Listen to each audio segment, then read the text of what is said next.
Hello friends, part 1 వీడియోలో నేను అవి అరటికాయలు చెప్పాను కదా, అది ఎలా చేసుకోవాలనేసి ఒక 5 టైమ్స్ బాగా అలాగ కడుక్కోవాలి. నీట్గా ఉప్పేసి ఉడకబెట్టుకోవాలి.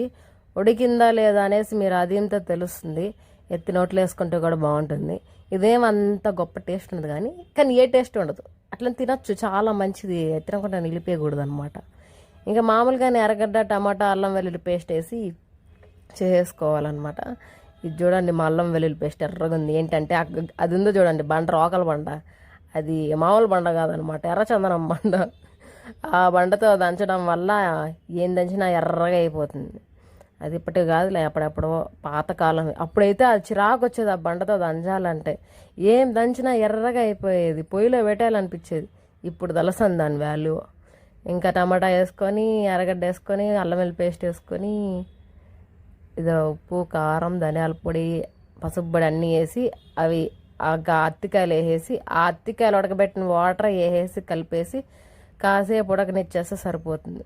ఇది ఇలా ఉడికిందనమాట ముద్దగా. ఇంకా అన్నంలో వేసుకొని తినేయడమే. అంతే, టేస్ట్ చెప్పాను కదా, అంత గొప్పగా లేదు,